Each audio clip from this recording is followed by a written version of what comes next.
evening. Before we start, we won't be able to do any video editing for a while because my 8-year-old laptop's hard drive is finally going bad. So, no video editing, so everything's going to be rough cut for a while. We edit to begin with? Sometimes we did. We did? Yeah. Oh. Just putting inserts in. But now we can't do that. Okay. Well, we actually had a topic request. Yep. About paranoia. Yep. So I grabbed my handy dandy notebook. Oh wait, no, this isn't Blue's Clues. My abnormal. Wow. We are just throwing the shade. No wait, Blue's Clues kicks butt. But. This is family friendly. Say but. But. But. What are we doing? I don't know. You started it. No, you started. You said but first. Yeah, but I didn't mean for you to say it back. I know, I just felt like doing that. Then you started it. Okay. This is not paranoia. No, this is rational. This is a rational mistrust of him. He gave me valid reason to mistrust him. Why? Because I said but? Because you're making it sound like I'm starting things that I didn't start. Good point. I win.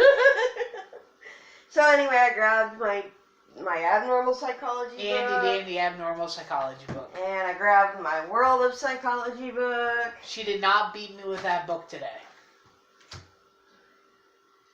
Have I ever beaten you with a book? Not yet.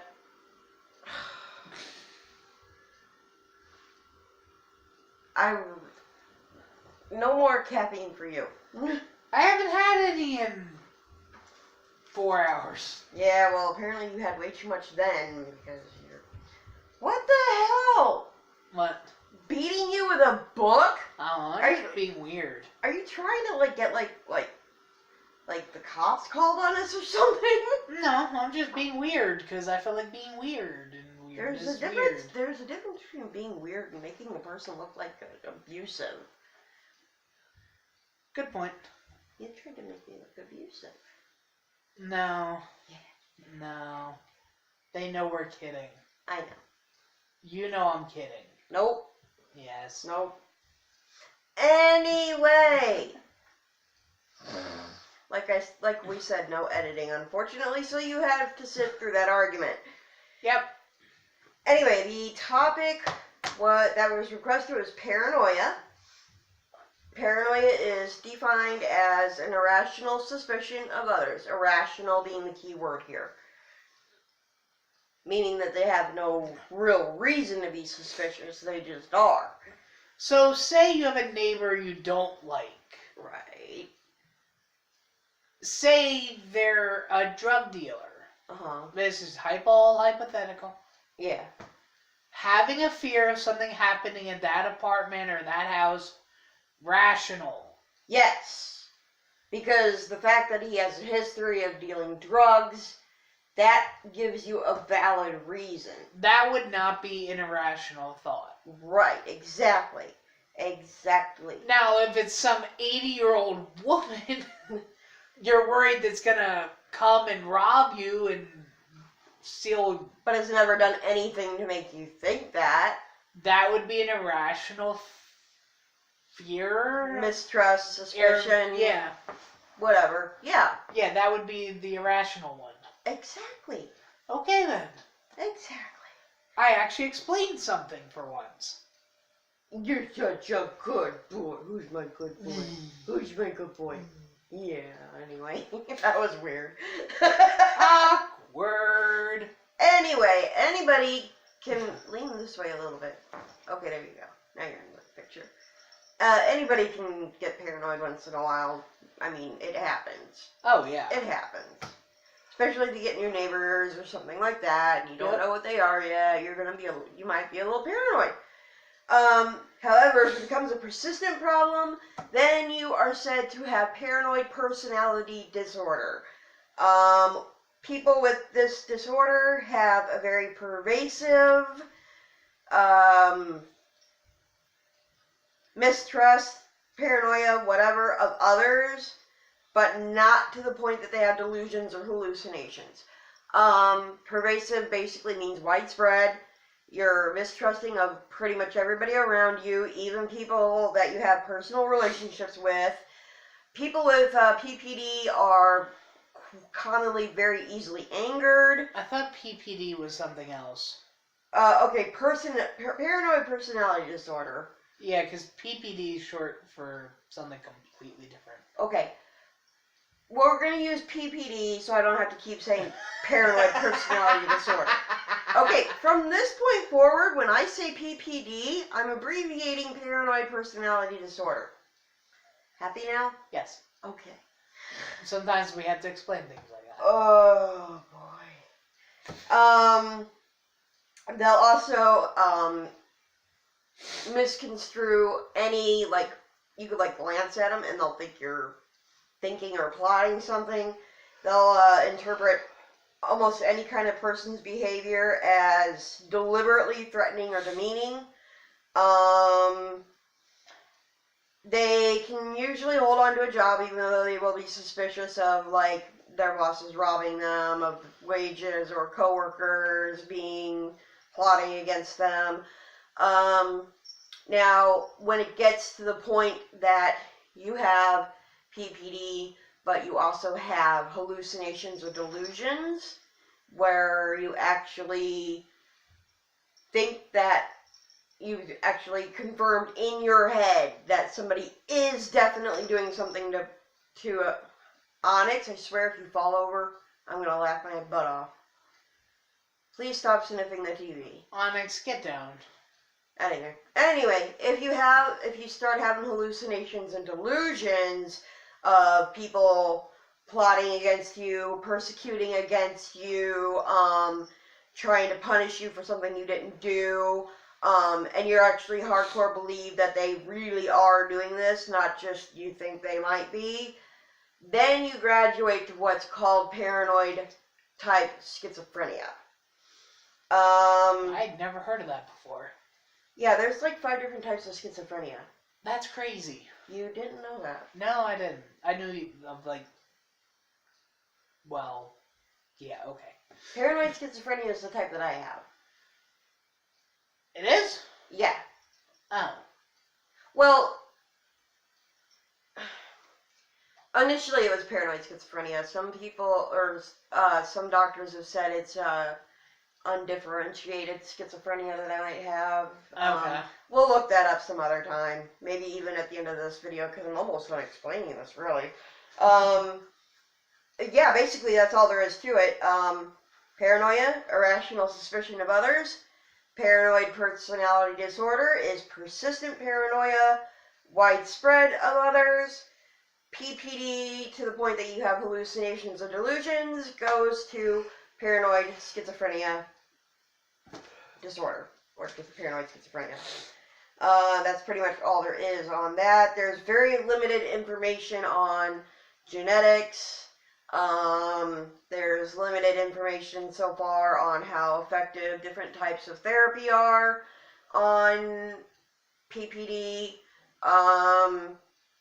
They have, of course, they are finding some good indications with medication. PPD is a lot like any other personality disorder, especially with causes.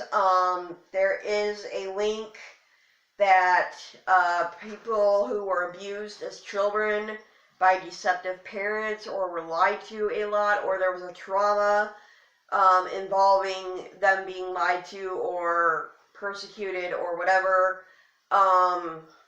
that can lead to PPD. Or you don't have to have a trauma or a history of abuse to get PPD, though. God. She's alright. She's just gonna jump from one table to another. She's gonna be fine. Big jump. Anyway, our cat's being dangerous. She's being a daredevil. Onyx, get down. Good girl. Anyway, that's all for that. But since you brought it up, I am going to look up the different types of schizophrenia. Okay. Yes. Handy dandy. Handy dandy Bible. Nope. Not the Bible. That would be the DSM. The DSM of psychology. That's all the DSM is psychiatric. Well, wait. That's the Diagnostic Statistic Manual. That's not what I meant to say. What did you meant to say? I don't know. Okay. Anyway. It's the Bible of psychology. There you go.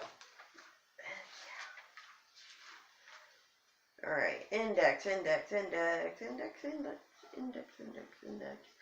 Schizophrenia.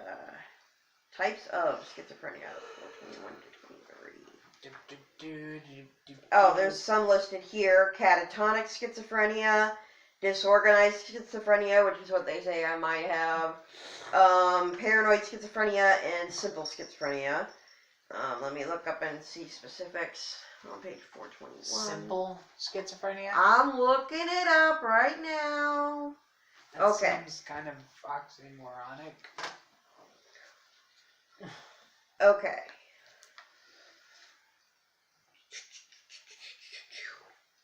The three original types were paranoid, catatonic, and hebephrenic, which is now called disorganized type.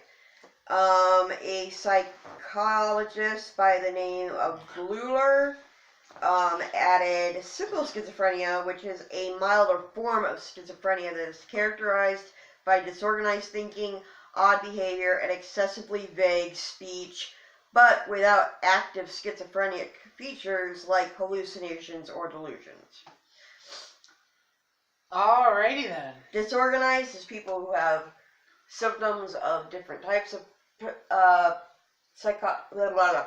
Schizophrenia, yep. Different types of schizophrenia, but not pinpointing them to one specific type. That's what disorganized is. Catatonic is the vegetable. Yeah, not necessarily a vegetable. They can go into vegetative states. That's, yeah. Where they'll go into a position and they'll hold it for like hours at a time. They'll just completely unresponsive to the situations around them. Sometimes they're very uncomfortable positions and you wonder how they do it, like standing on one leg or something like that. Yeah. Another common trait of catatonic schizophrenia are people who have what's called flat affect. Flat affect is when you communicate but you show no emotion. Okay. You speak monotonously. You don't share any opinions. You simply answer questions as simply as you can. You do not speak unless you have something important to say or a question to answer. Yeah. That is catatonic schizophrenia. Okay. So, okay, that answers that, right? Yep. Do you have any other questions about schizophrenia? Nope. Okay.